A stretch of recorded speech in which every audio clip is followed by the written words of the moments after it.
नमः श्रीदेव्यः सर्वमंगलमांगल्यं सर्वकल्याणकारकं प्रधानं सर्वधर्माणां जैनं जयतु शासनं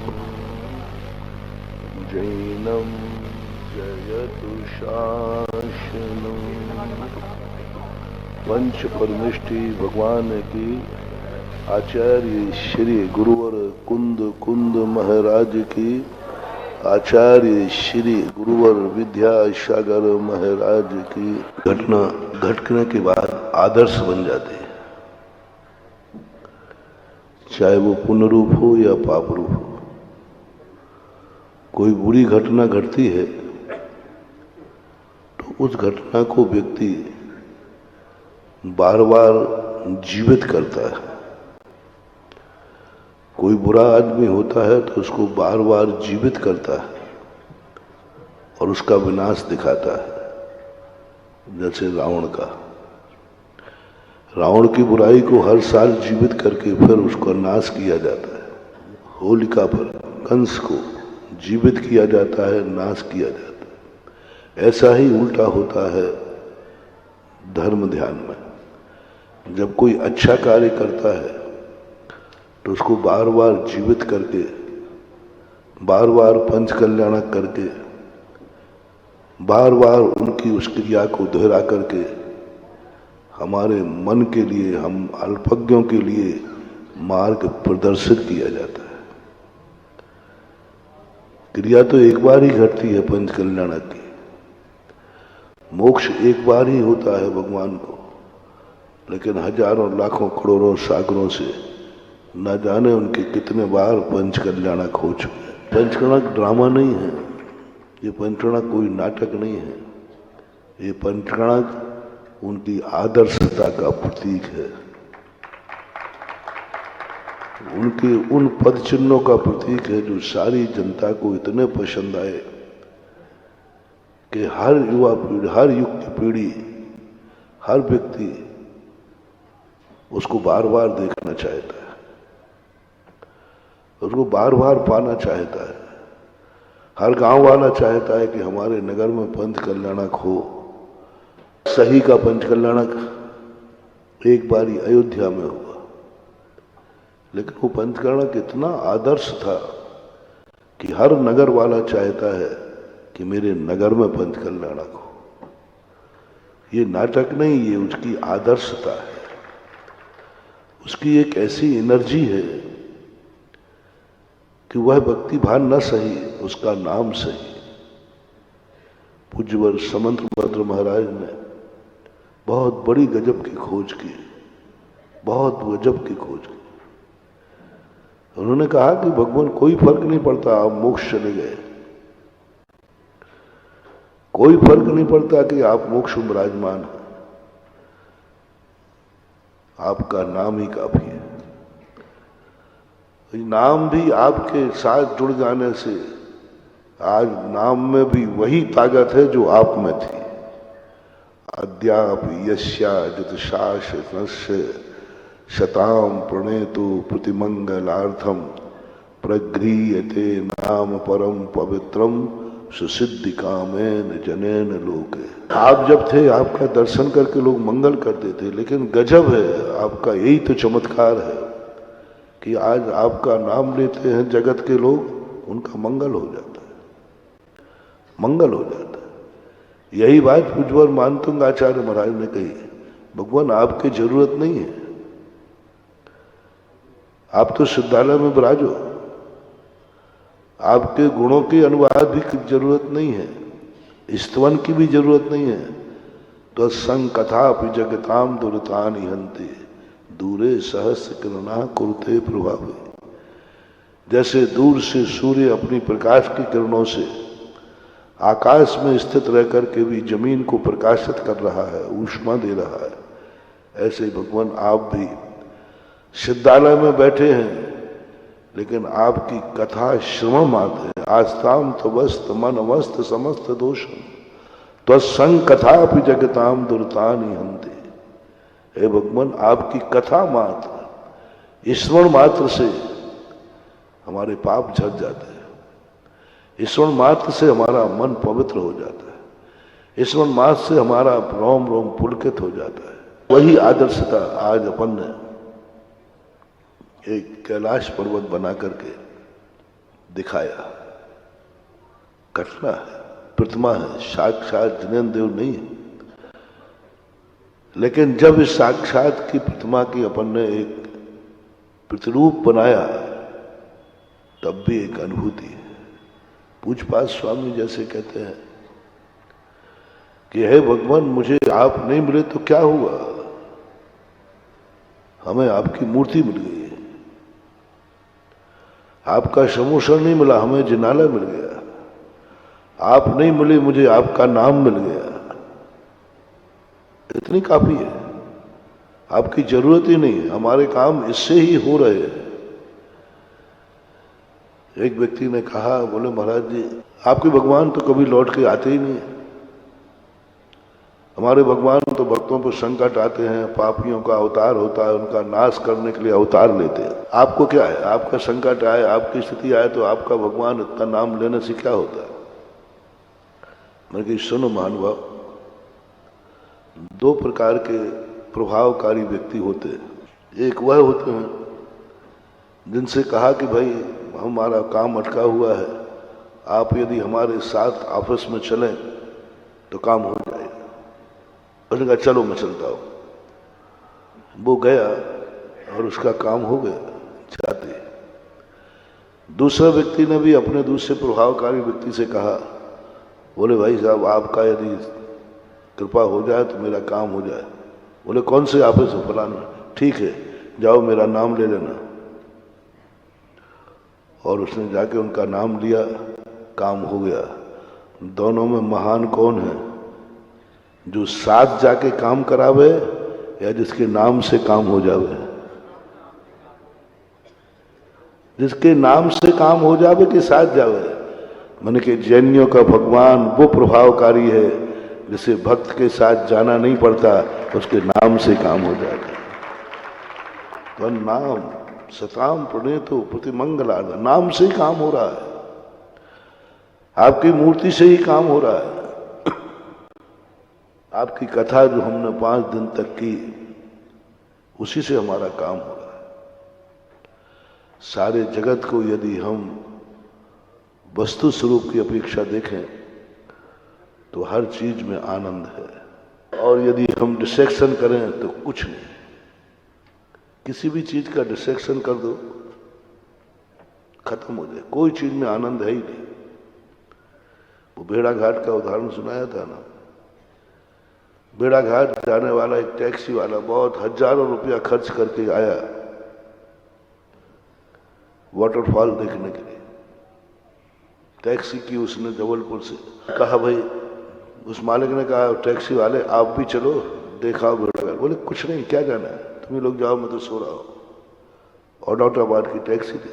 उन्होंने कहा भाई क्यों, बहुत वाटरफॉल है, बहुत प्रशंसा सुनी, और हम तो हर साल आते हैं यहाँ इसी को। बोले तुम जाओ। बोले बात क्या है, क्यों नहीं जा रहा है? बोले वहां है क्या? क्या है वहां? ऊपर से पानी गिरता है, चट्टान से टकराता है, फुर, इसके अलावा क्या है? सत्य तो यही है, लेकिन सत्य में आनंद नहीं है। सत्य यही है लेकिन सत्य में आनंद नहीं है। ऊपर से पानी गिरता है, चट्टान से टकराता है, फुर हो जाता है। तुम लोग मूर्ख हो जो लाखों रुपया खर्च करके आ रहे हो, वो नहीं गया। और जो पर्यटक था वो जाके इतने आनंद में विभोर हो गया, इतने आनंद में विभोर हो गया। ये आनंद किसका था? और टैक्सी वाले को आनंद क्यों नहीं आ रहा है? उसने एनालिसिस कर दिया, डिसेक्शन कर दिया। पानी ऊपर से गिरता है, चट्टान से टकराता है, फुर, इससे ज्यादा और क्या है? तो हम घर में ही कर लेंगे, ऊपर से पानी गिराएंगे, नीचे फुर कर देंगे। कुछ और था वहां जो आनंद दे रहा था। टैक्सी वाले को समझ में नहीं आएगा। अपना मन भी कई बार टैक्सी वाला बन जाता है, हर चीज को एनालिसिस कर जाता है। हर चीज को एनालिसिस मत करो, डिसेक्शन मत करो, अलग मत करो। वस्तुत्व गुण कहता है तुम वस्तु की तरफ ध्यान दो। वो पर्यटक बहुत पढ़ा लिखा है, लाखों रुपया खर्च करके आया है, जिंदगी मौत में जाती है। जब भी वाटरफॉल जहां होते हैं कोई ना कोई मरता है हर साल, लेकिन प्रति साल भीड़ बढ़ रही है। प्रति साल 2-4 मरते हैं, फिर भी भीड़ बढ़ रही है। क्यों? कौन मौत के मुख में जाना चाहेगा? कौन जाना चाहेगा? मूर्खता है। वो आनंद क्या है और टैक्सी वाले को आनंद क्यों नहीं आ रहा है? वस्तु एक है, वस्तु एक है। उसने जीरो कर दिया, नथिंग, कुछ नहीं है। वहां जाना मूर्खता है, अपनी जिंदगी को मौत के दाव पर लगाना है। और एक व्यक्ति कह रहा है कि मौत का दाव लगे तो लगे, एक बार वाटरफॉल का आनंद लेना है। वो है क्या? वो क्या फॉल है? वो आनंद क्या है? और उसको आनंद आया। वो कहता भैया बहुत आनंद आया, अगली साल फिर आऊंगा। प्रतिवर्ष आ रहा है, वो आनंद से भर रहा है। और टैक्सी वाला भी प्रतिवर्ष जा रहा है, उसको आनंद नहीं आ रहा है। टैक्सी वाला सत्य पर टिका हुआ है, सत्य देख रहा है, वह द्रव्य को देख रहा है, वह उत्पाद व्यय को देख रहा है। गुनगुन स्वामी ने कहा, पूज्यवर अमृतचंद सूरी महाराज ने कहा, उत्पाद व्यय से ऊपर उठो, टंकोत्कीर्ण। उत्पाद व्यय से ऊपर उठो। उत्पाद व्यय में अटके रहोगे तुम द्रव्य तक पहुंच पाओगे, वस्तु स्वरूप नहीं समझ पाओगे। द्रव्य स्वभाव धर्म नहीं कहा, गुण स्वभाव का नाम धर्म नहीं कहा, पर्याय स्वभाव का नाम धर्म नहीं कहा, वस्तु स्वभाव धर्म। इस पर मैंने बहुत ध्यान किया, बहुत सोचा। मैंने कि वस्तु क्या भला है? द्रव्य गुण पर्यायों से अलग क्या वस्तु है? द्रव्य है नहीं, गुण है नहीं, पर्याय है नहीं, ये वस्तु क्या है? और वस्तुत्व गुण क्या है? क्या है ये भला? तब उस टैक्सी वाले का ध्यान आया, पर्यटक का ध्यान आया। वो पर्यटक ही जान सकता, टैक्सी वाले को समझ में नहीं आएगा। टैक्सी वाला मात्र उत्पाद व्यय ध्रुव को देखता है। ये वस्तु पर्याय उत्पन्न हुई, ये मिट गई, ये जोड़े हुए, बस इससे ज्यादा कुछ नहीं उठेगा। लेकिन पर्यटक जब घूमने जाएगा, उससे पूछना मत कि आनंद किसका आया है। नहीं तो टैक्सी वाला का आई बात वही आई ना। वो टैक्सी बस वाले से पूछना कि क्या था वहां, क्या आनंद आया, तो वही बताएगा ऊपर से पानी गिर रहा था, चट्टान से टकरा रहा था, फुर्र हो रहा था। टैक्सी वाला कहता मैं यही तो कह रहा था। आनंद ऊपर से गिरने का नहीं था, आनंद चट्टान से टकराने का नहीं था, आनंद फुहार का नहीं था। वो आनंद क्या था? अनुभव में आ रहा है, अनुभव में आ रहा है, कल्पना नहीं है, काल्पनिक नहीं है, अनुभव में आ रहा है, प्रत्यक्ष अनुभव में आ रहा है। वो आएगा मात उसी को जो पर्यटक है, जो ना पानी को गिरने देखने गया है, ना चट्टान को, ना फुहार को, वो मात्र एक वहां के नेचर को देखने गया है। ऐसा ही हमारे द्रव्य गुण पर्याय, सम्यक दर्शन, ज्ञान, चारित्र, इनमें आनंद नहीं है। जब ये इन तीनों से ऊपर उठ जाता है व्यक्ति, उसे अभेद का एक आनंद आता है। जैसे आज भगवान उस दशा को प्राप्त हो गए जहां ना दर्शन है, न ज्ञान है, न गुण है, न पर्याय है, सब कुछ हो रहा है, लेकिन ये बेखबर है। ये बेखबर है, वे मात्र आनंद जानते हैं। ये किसका आनंद है ये नहीं जानते, किसमें आनंद है ये नहीं जानते, ये कौन है ये नहीं जानते। मैं जानता हूं, हम आप जानते हैं आप कौन है। तो आप थोड़े छोटे हैं तो आप कहेंगे महाराज हम फलाने चंद हैं। थोड़ा अच्छे हो गए, आप कौन हैं? हम जैन हैं। और थोड़े बड़े हो गए तो कहोगे मैं मुनि हूं। आप कौन है? मैं कहूंगा मुनि हूं। वो पहाड़ की पवित्रता नहीं है। एक पवित्र वो होता है जिसे दूसरा छू ले तो अपवित्र हो जाता है, छूने मात्र से। आप लोग 16 के कपड़े पहनते हो ना, कोई छू ले तो अशुद्ध हो जाए। और एक पवित्रता वो है, लोग कहते हैं महाराज जी जैसे 17 वाला 16 को छू ले तो वो 17 का हो जाता है, यदि 16 वाला 17 वाले को छू ले तो वो 16 का होना चाहिए। देखो महाराज बराबर होना चाहिए, नहीं होता है। वो तो 16 वाले को ही बिगड़ना है, चाहे 16 वाला छुए चाहे एक दशा है महानुभाव ऐसे। जिसे अशुद्ध व्यक्ति भी छू ले तो वो भी शुद्ध हो जाता है। वह घटना आज घटी है।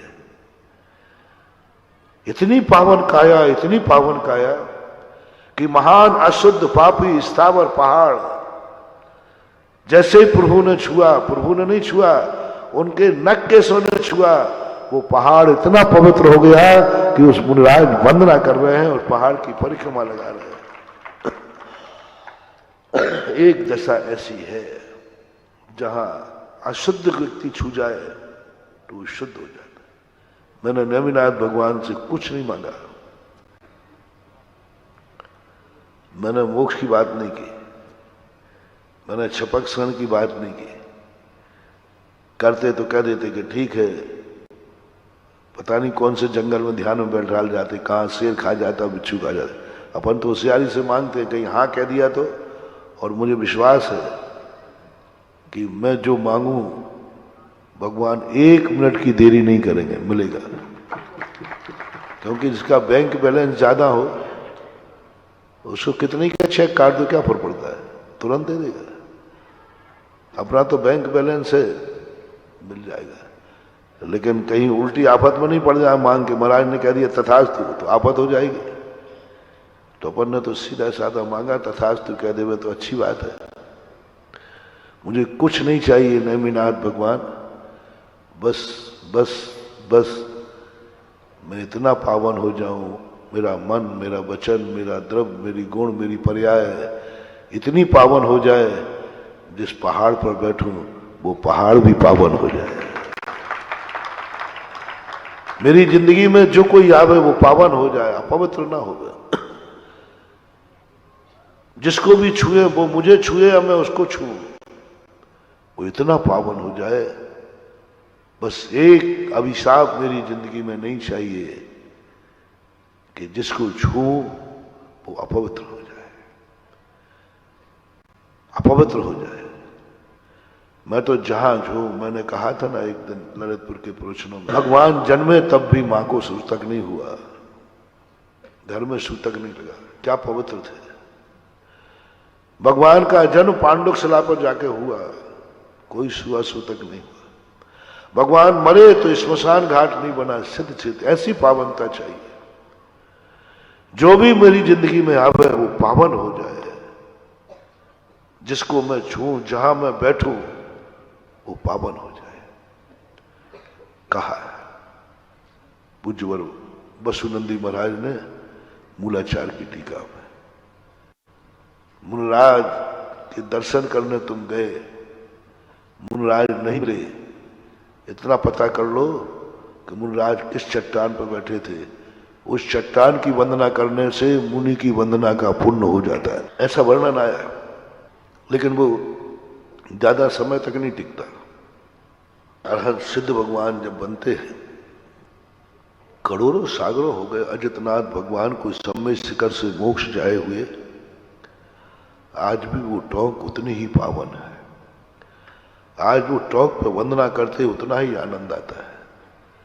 मैंने सम्मेद शिखर की टोंकों का आनंद लिया है, मैंने टोंक पर सामायिक की है, मैंने एक बार एक टोंक पर केस लॉन्च भी किया है। मेरे नेचर में है, जो कुछ भी पढ़ता हूं, पढ़ तो लेता हूं, लेकिन अनुभव करने का मन होता है। किसके लिए लिखा है शास्त्रों में? हमारे लिए। काहे के लिए?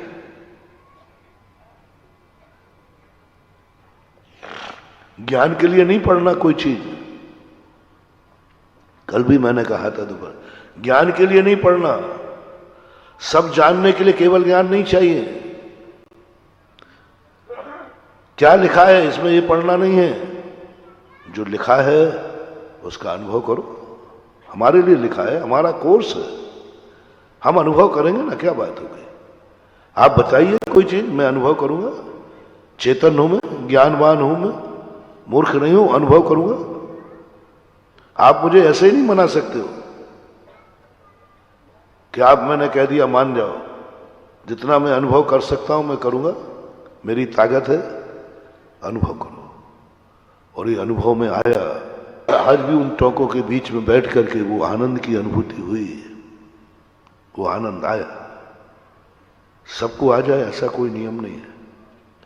इसके लिए बहुत बड़ा अंतर की पवित्रता चाहिए, निसंकेत अंग चाहिए। यदि हमारे मन में थोड़ा भी संदेह है तो नहीं आएगा। जैसे मैंने कहा था ना, अपन यदि हाथ की फड़कन को देखते हैं तो नस फड़क रही है, बस, इससे ज्यादा कुछ नहीं है। लेकिन वैद्य देखता है तो बता देता है कि ये किसका प्रतीक है। ऐसा ही वो ज्ञानी लोग होते हैं जिनको आनंद आ जाता है। अपन सबको आनंद आएगा ऐसा कोई नियम नहीं है। अपन तो देखेंगे क्या है, यहाँ पहाड़ है, पेड़ पौधे हैं, मिट्टी है, तो नीचे भी थी, नीचे भी थी मिट्टी। मिट्टी को लेने के लिए सब में शिखर भेजा, टोकों की मिट्टी लेने का। अरे क्या महरौनी में मिट्टी की कमी थी? अरे नीचे से बनाते मधिकरण से, वहां से कमी थी। टोक की मिट्टी की एनर्जी, उस मिट्टी की बरगड़ाएं अलग हैं। देखने में सब मिट्टी लगते हैं, लेकिन एक बार मिट्टी की साधना कर लो, इसकी भी साधना है। एक बार मिट्टी की साधना कर लो, मिट्टी सिद्ध हो जाएगी तो 2 मिनट में छू के बता दोगे ये मिट्टी क्षेत्र के लायक है कि नहीं,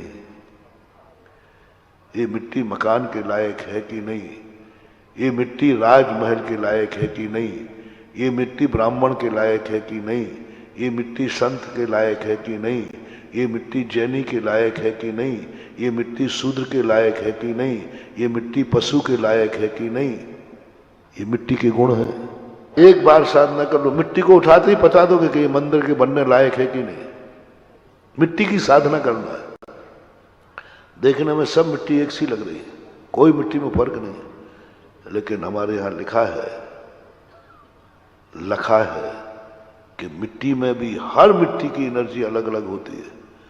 और वो ये संदेह करते यहां जैनी का मकान बनेगा तो सफल होगा, शूद्र का मकान बनेगा तो गलत होगा। उन्होंने लिखा है यहां शूद्र का मकान बनना चाहिए, जैनी बनाएगा शूद्र हो जाएगा। मिट्टी की तपस्या, बताओ क्या गजब की चीज है, कितनी गजब की चीज है। मिट्टी में मिट्टी कह रही है कि मेरे ऊपर कौन सा मकान सफल होगा। साधना तुम्हें करना है, मिट्टी को साधो, मिट्टी की साधना करो, मिट्टी में उतर जाओ। और मिट्टी की जिस दिन साधना हो जाएगी, मिट्टी आपसे बोलेगी छुओ मुझे, आप मंदिर बना सकते हो, बना सकते। इसलिए कई लोग कहते हैं महाराज आप जहां मंदिर बनाते, तीर्थ बनाते, वो सब सफल क्यों हो जाते दिन दुने। मैं ऐसे ही नहीं बनाता, मिट्टी से पूछ के बनाता। मिट्टी से पूछ के बनाता हूं, विफल होने का सवाल ही नहीं उठता।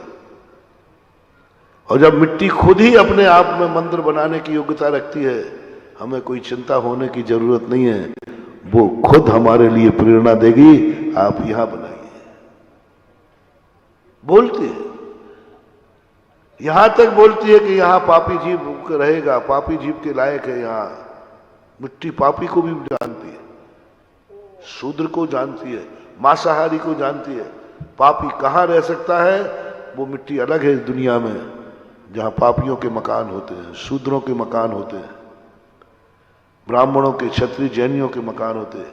जैन मंदिर हर स्थान पर नहीं बनेगा।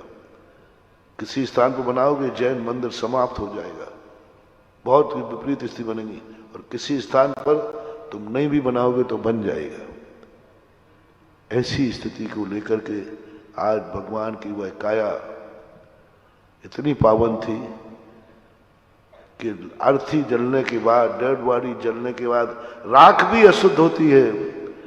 तीसरे दिन भी जाकर उस राख को कोई छूता है तो वो अशुद्ध हो जाता है। और आज जिस पावन शरीर की राख ही नहीं, नख केश नख केशों की राख इतनी पावन होगी कि इस राख को मुनिराज भी अपने माथे से लगाएंगे। सारे देवता 5 अंगों में लगाते हैं। ये शरीर की पावन अंग की जो रज होती है, इसके संबंध में प्रतिष्ठा पाठों में एक दोहा आता है। इस प्रकार की जो पंच है, बंधु पावन भस्म को, कभी डेड बॉडी की राख भी वंदना के योग्य है। बंधु पावन भस्म को कर्म भस्म करतार, अंग लगे पावन करे धर्म बड़े अधिकार। अंग लगे, 5 अंगों में धारण की जाती ऐसी काया को, ऐसी काया की राख को पंच कल्याणकों में भवनत्रकों को कोई अधिकार नहीं। 4 निकाय के देव होते हैं। सारे जितने कार्य हैं पंच कल्याणक में सब बेईमाने करते हैं। शोधन, मीशान, सनत कुमार, ब्रह्म, ब्रह्मोत्तर आदि, ये सब का काम। भवनत्रक का कोई काम नहीं है। पंच कल्याणक में कोई भूमिका उनकी नहीं है। बस 2 स्थानों पर भवनत्रक काम आते हैं। भवनवासी वो भी, व्यंतर और ज्योतिष तो वो भी काम नहीं आते। भवनवासी और जो होते हैं देवता, उनमें एक तो आती हैं 56 कुमारियां जो भवनत्रकों में से होती है। वे माता की सेवा करती है। और दूसरा, अंत में भगवान के नख केशों को संस्कार करने का अधिकार अग्नि कुमार देवों को मिलता है, शौधर्मिंद को नहीं। लोक व्यवहार की दृष्टि से पूछता हूं, पिताजी के मरने के बाद अग्नि लगाने का अधिकार किसको मिलता है? दुश्मन को? कौन से बेटे को? राजगद्दी किसको मिलती है? बड़े को। यूं कहना चाहिए, वही व्यक्ति आग लगाता है, दाग लगाता है, जिसको सारी वसीयत दी जाती है, पगड़ी दी जाती है, जो उनके पद का अधिकारी होता है। आज अग्नि कुमार वालों, अग्नि कुमार देवों का बड़ा सौभाग्य होता है कि भगवान के नख केशों को अग्नि वही लगाएंगे, सौधर्म नहीं लगाएगा, अग्नि कुमार देव ही लगाएंगे। ऐसी एक व्यवस्था बनाई गई है। और जो अग्नि कुमार देव होते हैं वो अवभाग्य मान के करते हैं तो एक दिन वो भी मोक्ष को प्राप्त करते हैं। और जो अग्नि कुमार नियोग मान के करते हैं वो नियोगी क्रिया तो है ही, लेकिन वह नियोगी क्रिया पूज्य अतिवर्षा महाराज कहते हैं कि जो इंद्र आदिक होते हैं वो नियोगी क्रिया को भी अवभाग्य मान के करते हैं। और एक मिथ्या दृष्टि नियोगी क्रिया को नियोग मान के करता है, निपटा दिया, हमारा नियोग था। तो सम्यक दृष्टि जो अग्नि कुमार देव होंगे वे अवभाग्य मानकर करते हैं, नियोग मान के नहीं। नियोग तो है ही। महावीर भगवान है की जय। श्री ओम नमः शिवेभ्यः। सर्वमंगल मांगल्यं सर्वकल्याणकारकं शुभानं सर्वधर्माणां जैनं जयतु शासनं जैनं जयतु शासनं। पंच परमिष्टि भगवान की आचार्य श्री गुरुवर कुंद महाराज की, आचार्य श्री गुरुवर विद्यासागर महाराज की घटना घटने के बाद आदर्श बन जाते हैं, चाहे वो पुण्य रूप हो या पाप रूप हो। कोई बुरी घटना घटती है तो उस घटना को व्यक्ति बार बार जीवित करता है। कोई बुरा आदमी होता है तो उसको बार बार जीवित करता है और उसका विनाश दिखाता है। जैसे रावण की बुराई को हर साल जीवित करके फिर उसका नाश किया जाता है। होलिका पर कंस को जीवित किया जाता है, नाश किया जाता है। ऐसा ही उल्टा होता है धर्म ध्यान में। जब कोई अच्छा कार्य करता है तो उसको बार बार जीवित करके, बार बार पंच कल्याणक करके, बार बार उनकी उस क्रिया को दोहरा करके हमारे मन के लिए, हम अल्पज्ञों के लिए मार्ग प्रदर्शित किया जाता है। क्रिया तो एक बार ही घटती है पंच कल्याणक की, मोक्ष एक बार ही होता है भगवान को, लेकिन हजारों लाखों करोड़ों सागरों से न जाने उनके कितने बार पंच कल्याणक हो चुके हैं। पंचकणक ड्रामा नहीं है, ये पंचकणक कोई नाटक नहीं है, ये पंचकणक उनकी आदर्शता का प्रतीक है, उनके उन पद चिन्हों का प्रतीक है जो सारी जनता को इतने पसंद आए कि हर युवा पीढ़ी, हर युग की पीढ़ी, हर व्यक्ति उसको बार बार देखना चाहता है, उसको बार बार पाना चाहता है। हर गांव वाला चाहता है कि हमारे नगर में पंच कल्याणक हो। सही का पंच कल्याणक एक बारी अयोध्या में हुआ, लेकिन वो पंच कल्याणक इतना आदर्श था कि हर नगर वाला चाहता है कि मेरे नगर में पंच कल्याणक हो। ये नाटक नहीं, ये उसकी आदर्शता है, उसकी एक ऐसी एनर्जी है कि वह भक्ति भान न सही, उसका नाम सही। पूज्यवर समंतभद्र महाराज ने बहुत बड़ी गजब की खोज की, बहुत गजब की खोज की। उन्होंने कहा कि भगवान कोई फर्क नहीं पड़ता आप मोक्ष चले गए, कोई फर्क नहीं पड़ता कि आप मोक्ष में विराजमान हैं, आपका नाम ही काफी है। नाम भी आपके साथ जुड़ जाने से आज नाम में भी वही ताकत है जो आप में थी। अद्याप यस्या जतशासनस्य शताम प्रणेतु प्रतिमंगलार्थम प्रगृह्यते नाम परम पवित्रम सुसिद्धि कामेन जनेन लोके। आप जब थे आपका दर्शन करके लोग मंगल करते थे, लेकिन गजब है, आपका यही तो चमत्कार है कि आज आपका नाम लेते हैं जगत के लोग, उनका मंगल हो जाता है, मंगल हो जाता है। यही बात पूज्यवर मानतुंग आचार्य महाराज ने कही, भगवान आपकी जरूरत नहीं है, आप तो सिद्धालय में विराजो, आपके गुणों के अनुवाद की जरूरत नहीं है, स्तवन की भी जरूरत नहीं है। तो संकथा जगताम दुरितानि हन्ति दूरे सहस्र किरणा कुरुते प्रभावे।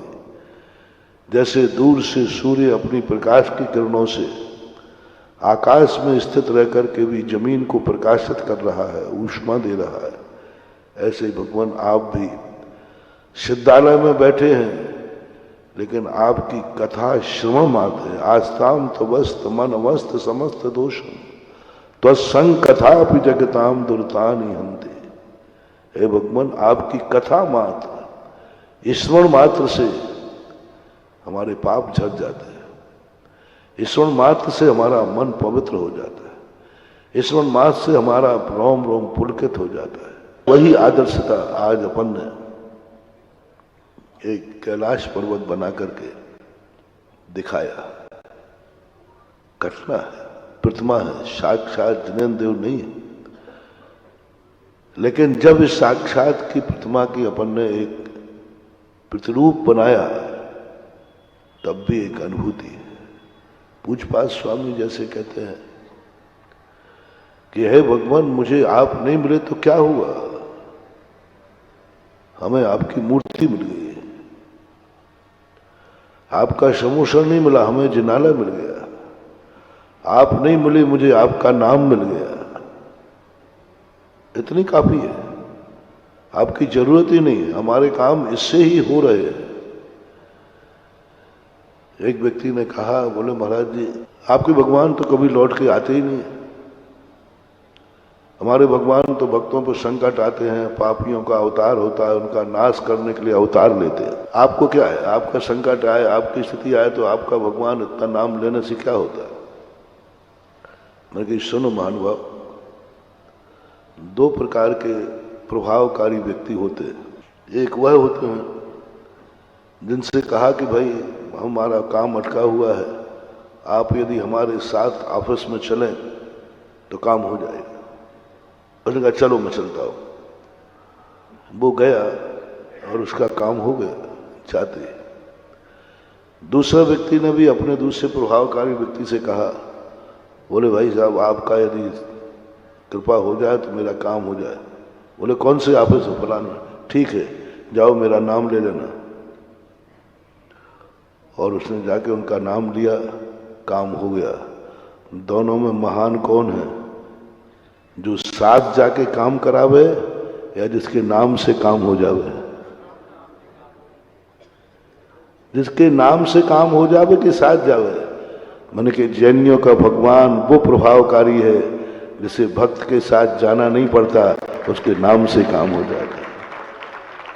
तो नाम सताम प्रणेतो प्रतिमंगला, नाम से ही काम हो रहा है, आपकी मूर्ति से ही काम हो रहा है।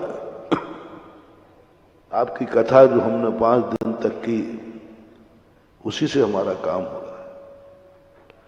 सारे जगत को यदि हम वस्तु स्वरूप की अपेक्षा देखें तो हर चीज में आनंद है, और यदि हम डिस्ट्रैक्शन करें तो कुछ नहीं। किसी भी चीज का डिस्ट्रैक्शन कर दो, खत्म हो जाए, कोई चीज में आनंद है ही नहीं। वो भेड़ाघाट का उदाहरण सुनाया था ना। भेड़ाघाट जाने वाला एक टैक्सी वाला बहुत हजारों रुपया खर्च करके आया वाटरफॉल देखने के लिए। टैक्सी की उसने जबलपुर से, कहा भाई, उस मालिक ने कहा टैक्सी वाले आप भी चलो देखा भेड़ाघाट। बोले कुछ नहीं, क्या जाना है, तुम लोग जाओ, मैं तो सो रहा हूं। और औरंगाबाद की टैक्सी थी। उन्होंने भाई क्यों, बहुत वाटरफॉल है, बहुत प्रशंसा सुनी, और हम तो हर साल आते हैं यहाँ इसी को। बोले तुम जाओ। बोले बात क्या है, क्यों नहीं जा रहा है? बोले वहां है क्या? क्या है वहां? ऊपर से पानी गिरता है, चट्टान से टकराता है, फुर, इसके अलावा क्या है? सत्य तो यही है, लेकिन सत्य में आनंद नहीं है। सत्य यही है लेकिन सत्य में आनंद नहीं है। ऊपर से पानी गिरता है, चट्टान से टकराता है, फुर हो जाता है। तुम लोग मूर्ख हो जो लाखों रुपया खर्च करके आ रहे हो, वो नहीं गया। और जो पर्यटक था वो जाके इतने आनंद में विभोर हो गया, इतने आनंद में विभोर हो गया। ये आनंद किसका था? और टैक्सी वाले को आनंद क्यों नहीं आ रहा है? उसने एनालिसिस कर दिया, डिसेक्शन कर दिया। पानी ऊपर से गिरता है, चट्टान से टकराता है, फुर, इससे ज्यादा और क्या है? तो हम घर में ही कर लेंगे, ऊपर से पानी गिराएंगे, नीचे फुर कर देंगे। कुछ और था वहां जो आनंद दे रहा था। टैक्सी वाले को समझ में नहीं आएगा। अपना मन भी कई बार टैक्सी वाला बन जाता है, हर चीज को एनालिसिस कर जाता है। हर चीज को एनालिसिस मत करो, डिसेक्शन मत करो, अलग मत करो। वस्तुत्व गुण कहता है तुम वस्तु की तरफ ध्यान दो। वो पर्यटक बहुत पढ़ा लिखा है, लाखों रुपया खर्च करके आया है, जिंदगी मौत में जाती है। जब भी वाटरफॉल जहां होते हैं कोई ना कोई मरता है हर साल, लेकिन प्रति साल भीड़ बढ़ रही है। प्रति साल 2-4 मरते हैं, फिर भी भीड़ बढ़ रही है। क्यों? कौन मौत के मुख में जाना चाहेगा? कौन जाना चाहेगा? मूर्खता है। वो आनंद क्या है? और टैक्सी वाले को आनंद क्यों नहीं आ रहा है? वस्तु एक है, वस्तु एक है। उसने जीरो कर दिया, नथिंग, कुछ नहीं है। वहां जाना मूर्खता है, अपनी जिंदगी को मौत के दाव पर लगाना है। और एक व्यक्ति कह रहा है कि मौत का दाव लगे तो लगे, एक बार वाटरफॉल का आनंद लेना है। वो है क्या? वो क्या फॉल है? वो आनंद क्या है? और उसको आनंद आया। वो कहता भैया बहुत आनंद आया, अगली साल फिर आऊंगा। प्रतिवर्ष आ रहा है, वो आनंद से भर रहा है। और टैक्सी वाला भी प्रतिवर्ष जा रहा है, उसको आनंद नहीं आ रहा है। टैक्सी वाला सत्य पर टिका हुआ है, सत्य देख रहा है, वह द्रव्य को देख रहा है, वह उत्पाद व्यय को देख रहा है। कुंदकुंद स्वामी ने कहा, पूज्यवर अमृतचंद सूरी महाराज ने कहा, उत्पाद व्यय से ऊपर उठो, टंकोत्कीर्ण। उत्पाद व्यय से ऊपर उठो। उत्पाद व्यय में अटके रहोगे तुम द्रव्य तक पहुंच पाओगे, वस्तु स्वरूप नहीं समझ पाओगे। द्रव्य स्वभाव धर्म नहीं कहा, गुण स्वभाव का नाम धर्म नहीं कहा, पर्याय स्वभाव का नाम धर्म नहीं कहा, वस्तु सावधम। इस पर मैंने बहुत ध्यान किया, बहुत सोचा। मैंने कि वस्तु क्या भला है? द्रव्य गुण पर्यायों से अलग क्या वस्तु है? द्रव्य है नहीं, गुण है नहीं, पर्याय है नहीं, ये वस्तु क्या है? और वस्तुत्व गुण क्या है? क्या है ये भला? तब उस टैक्सी वाले का ध्यान आया, पर्यटक का ध्यान आया। वो पर्यटक ही जान सकता, टैक्सी वाले को समझ में नहीं आएगा। टैक्सी वाला मात्र उत्पाद व्यय ध्रुव को देखता है। ये वस्तु पर्याय उत्पन्न हुई, ये मिट गई, ये जोड़े हुए, बस इससे ज्यादा कुछ नहीं उठेगा। लेकिन पर्यटक जब घूमने जाएगा, उससे पूछना मत कि आनंद किसका आया है। नहीं तो टैक्सी वाला का आई बात वही आई ना। वो टैक्सी बस वाले से पूछना कि क्या था वहां, क्या आनंद आया, तो वही बताएगा ऊपर से पानी गिर रहा था, चट्टान से टकरा रहा था, फुर्र हो रहा था। टैक्सी वाला कहता मैं यही तो कह रहा था। आनंद ऊपर से गिरने का नहीं था, आनंद चट्टान से टकराने का नहीं था, आनंद फुहार का नहीं था।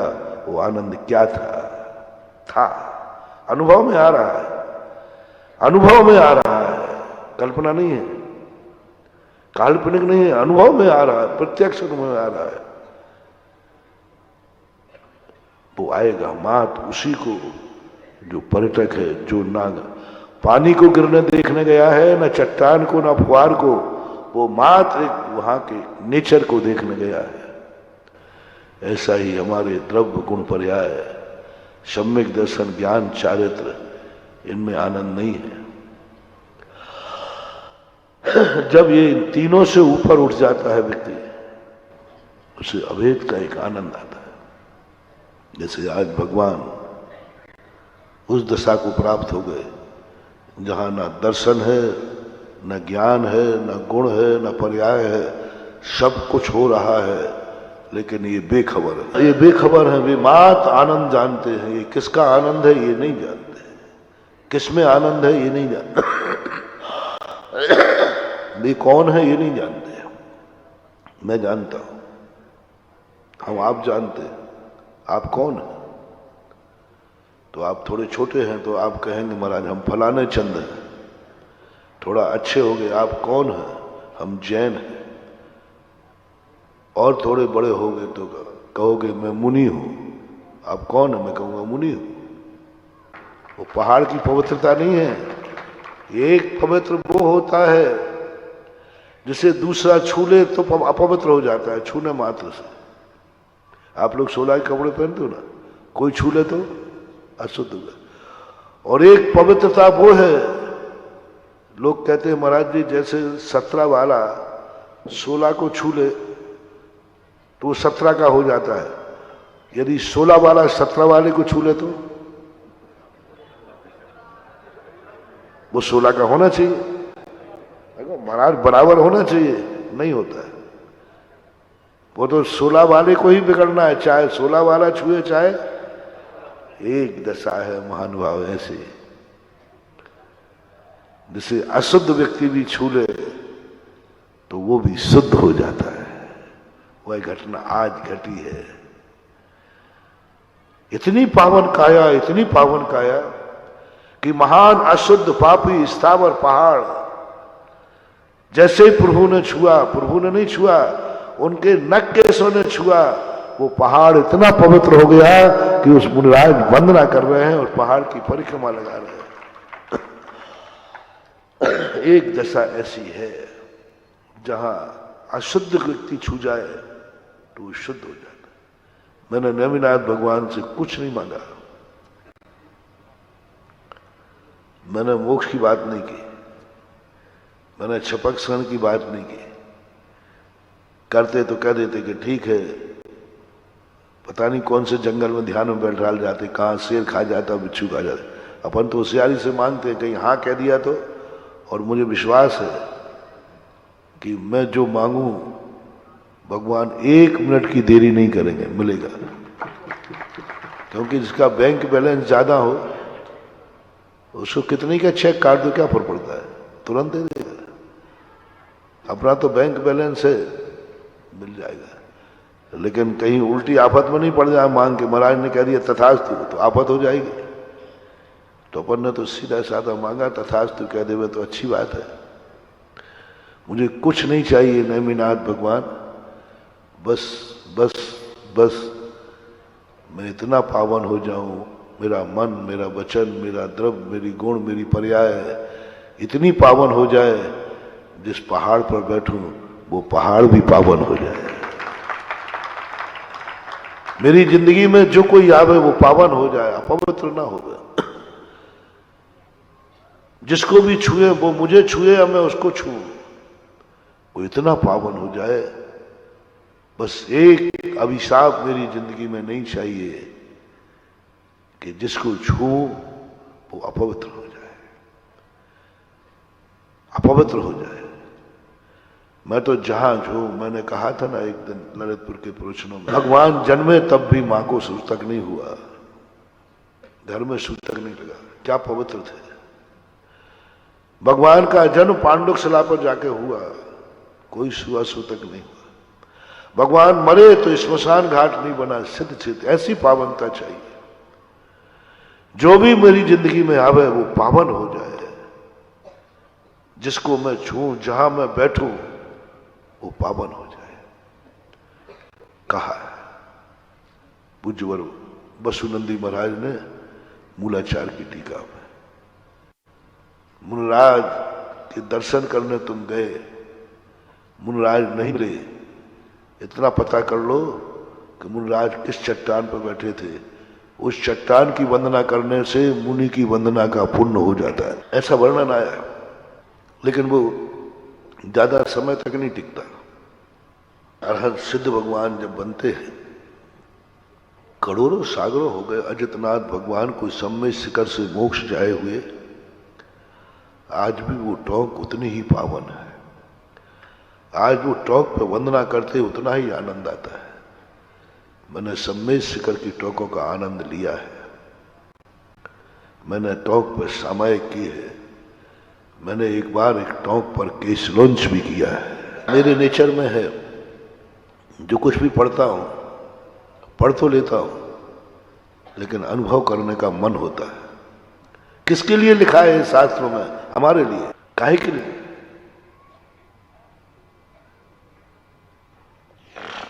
ज्ञान के लिए नहीं पढ़ना कोई चीज। कल भी मैंने कहा था दोपहर, ज्ञान के लिए नहीं पढ़ना। सब जानने के लिए केवल ज्ञान नहीं चाहिए। क्या लिखा है इसमें ये पढ़ना नहीं है। जो लिखा है उसका अनुभव करो। हमारे लिए लिखा है, हमारा कोर्स है, हम अनुभव करेंगे ना, क्या बात हो गई। आप बताइए कोई चीज, मैं अनुभव करूंगा। चेतन हूं मैं, ज्ञानवान हूं मैं, मूर्ख नहीं हूं, अनुभव करूंगा। आप मुझे ऐसे ही नहीं मना सकते हो कि आप मैंने कह दिया मान जाओ। जितना मैं अनुभव कर सकता हूं मैं करूंगा, मेरी ताकत है, अनुभव करो। और ये अनुभव में आया। आज भी उन टोकों के बीच में बैठ करके वो आनंद की अनुभूति हुई, वो आनंद आया। सबको आ जाए ऐसा कोई नियम नहीं है।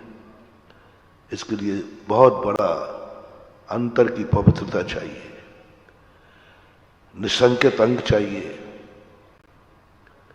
यदि हमारे मन में थोड़ा भी संदेह है तो नहीं आएगा। जैसे मैंने कहा था ना, अपन यदि हाथ की फड़कन को देखते हैं तो नस फड़क रही है, बस, इससे ज्यादा कुछ नहीं है। लेकिन वैद्य देखता है तो बता देता है कि ये किसका प्रतीक है। ऐसा ही वो ज्ञानी लोग होते हैं जिनको आनंद आ जाता है। अपन सबको आनंद आएगा ऐसा कोई नियम नहीं है। अपन तो देखेंगे क्या है, यहाँ पहाड़ है, पेड़ पौधे हैं, मिट्टी है। तो नीचे भी थी, नीचे भी थी मिट्टी। मिट्टी को लेने के लिए सम्मेद शिखर भेजा, टोकों की मिट्टी लेने के। अरे क्या महरौने में मिट्टी की कमी थी? अरे नीचे से बनाते मध्यकर्ण से, वहां से कमी थी टॉक की मिट्टी की एनर्जी। उस मिट्टी की बरगड़ाएं अलग हैं, देखने में सब मिट्टी लगते हैं, लेकिन एक बार मिट्टी की साधना कर लो, इसकी भी साधना है। एक बार मिट्टी की साधना कर लो, मिट्टी सिद्ध हो जाएगी तो 2 मिनट में छू के बता दोगे ये मिट्टी क्षेत्र के लायक है कि नहीं, ये मिट्टी मकान के लायक है कि नहीं, ये मिट्टी राजमहल के लायक है कि नहीं, ये मिट्टी ब्राह्मण के लायक है कि नहीं, ये मिट्टी संत के लायक है कि नहीं, ये मिट्टी जैनी के लायक है कि नहीं, ये मिट्टी शूद्र के लायक है कि नहीं, ये मिट्टी पशु के लायक है कि नहीं, ये मिट्टी के गुण है। एक बार साधना कर लो, मिट्टी को उठाते ही बता दोगे कि ये मंदिर के बनने लायक है कि नहीं। मिट्टी की साधना करना है। देखने में सब मिट्टी एक सी लग रही है, कोई मिट्टी में फर्क नहीं है, लेकिन हमारे यहां लिखा है कि मिट्टी में भी हर मिट्टी की एनर्जी अलग अलग होती है। और वो ये संदेह करते यहां जैनी का मकान बनेगा तो सफल होगा, शूद्र का मकान बनेगा तो गलत होगा। उन्होंने लिखा है यहां शूद्र का मकान बनना चाहिए, जैनी बनाएगा शूद्र हो जाएगा। मिट्टी की तपस्या, बताओ क्या गजब की चीज है, कितनी गजब की चीज है। मिट्टी में मिट्टी कह रही है कि मेरे ऊपर कौन सा मकान सफल होगा। साधना तुम्हें करना है, मिट्टी को साधो, मिट्टी की साधना करो, मिट्टी में उतर जाओ, और मिट्टी की जिस दिन साधना हो जाएगी मिट्टी आपसे बोलेगी छुओ मुझे, आप मंदिर बना सकते हो, बना सकते। इसलिए कई लोग कहते हैं महाराज आप जहां मंदिर बनाते, तीर्थ बनाते, वो सब सफल क्यों हो जाते दिन दुने। मैं ऐसे ही नहीं बनाता, मिट्टी से पूछ के बनाता। मिट्टी से पूछ के बनाता हूं, विफल होने का सवाल ही नहीं उठता। और जब मिट्टी खुद ही अपने आप में मंदिर बनाने की योग्यता रखती है, हमें कोई चिंता होने की जरूरत नहीं है, वो खुद हमारे लिए प्रेरणा देगी, आप यहां बनाइए। बोलती है, यहां तक बोलती है कि यहां पापी जीव रहेगा, पापी जीव के लायक है। यहां मिट्टी पापी को भी जानती है, शूद्र को जानती है, मांसाहारी को जानती है। पापी कहां रह सकता है, वो मिट्टी अलग है इस दुनिया में, जहां पापियों के मकान होते हैं, शूद्रों के मकान होते हैं, ब्राह्मणों के, क्षत्रिय, जैनियों के मकान होते हैं। जैन मंदिर हर स्थान पर नहीं बनेगा, किसी स्थान पर बनाओगे जैन मंदिर समाप्त हो जाएगा, बहुत विपरीत स्थिति बनेगी। और किसी स्थान पर तुम नहीं भी बनाओगे तो बन जाएगा। ऐसी स्थिति को लेकर के आज भगवान की वह काया इतनी पावन थी कि अर्थी जलने के बाद, डेड बॉडी जलने के बाद राख भी अशुद्ध होती है। तीसरे दिन भी जाकर उस राख को कोई छूता है तो वो अशुद्ध हो जाता है। और आज जिस पावन शरीर की राख ही नहीं, नख केश, नख केशों की राख इतनी पावन होगी कि इस राख को मुनिराज भी अपने माथे से लगाएंगे। सारे देवता 5 अंगों में लगाते हैं। ये शरीर की पावन अंग की जो रज होती है, इसके संबंध में प्रतिष्ठा पाठों में एक दोहा आता है। इस प्रकार की जो पंच है, बंधु पावन भस्म को, कभी डेड बॉडी की राख भी वंदना के योग्य है। बंधु पावन भस्म को कर्म भस्म करतार, अंग लगे पावन करे धर्म बड़े अधिकार। अंग लगे, 5 अंगों में धारण की जाती ऐसी काया को, ऐसी काया की राख को पंच कल्याणकों में भवनत्रकों को कोई अधिकार नहीं। 4 निकाय के देव होते हैं, सारे जितने कार्य हैं पंचकल्याण में सब बेईमानी करते हैं। शोधन, मीशान, सनत कुमार, ब्रह्म, ब्रह्मोत्तर आदि, ये सब का काम। भवनत्रक का कोई काम नहीं है, पंच कल्याणक में कोई भूमिका उनकी नहीं है। बस 2 स्थानों पर भवनत्रक काम आते हैं, भवनवासी वो भी, व्यंतर और ज्योतिष तो वो भी काम नहीं आते। भवनवासी और जो होते हैं देवता, उनमें एक तो आती हैं 56 कुमारियां जो भवनत्रकों में से होती हैं, वे माता की सेवा करती है। और दूसरा, अंत में भगवान के नख केशों को संस्कार करने का अधिकार अग्नि कुमार देवों को मिलता है, सौधर्मिंद को नहीं। लोक व्यवहार की दृष्टि से पूछता हूं, पिताजी के मरने के बाद अग्नि लगाने का अधिकार किसको मिलता है? दुश्मन को? कौन से बेटे को? राजगद्दी किसको मिलती है? बड़े को। यूं कहना चाहिए, वही व्यक्ति आग लगाता है, दाग लगाता है, जिसको सारी वसीयत दी जाती है, पगड़ी दी जाती है, जो उनके पद का अधिकारी होता है। आज अग्नि कुमार वालों, अग्नि कुमार देवों का बड़ा सौभाग्य होता है कि भगवान के नख केशों को अग्नि वही लगाएंगे, सौधर्मिंद नहीं लगाएगा, अग्नि कुमार देव ही लगाएंगे। ऐसी एक व्यवस्था बनाई गई है। और जो अग्नि कुमार देव होते हैं वो अवभाग्य मान के करते हैं तो एक दिन वो भी मोक्ष को प्राप्त करते हैं। और जो अग्नि कुमार नियोग मान के करते हैं वो नियोगी क्रिया तो है ही, लेकिन वह नियोगी क्रिया पूज्यवर यतिवर्षा महाराज कहते हैं कि जो इंद्र आदिक होते हैं वो नियोगी क्रिया को भी अवभाग्य मान के करते हैं। और एक मिथ्या दृष्टि नियोगी क्रिया को नियोग मान के करता है, निपटा दिया, हमारा नियोग था। तो सम्यक दृष्टि जो अग्नि कुमार देव होंगे वे अवभाग्य मानकर करते हैं, नियोग मान के नहीं। नियोग तो है ही। महावीर भगवान है की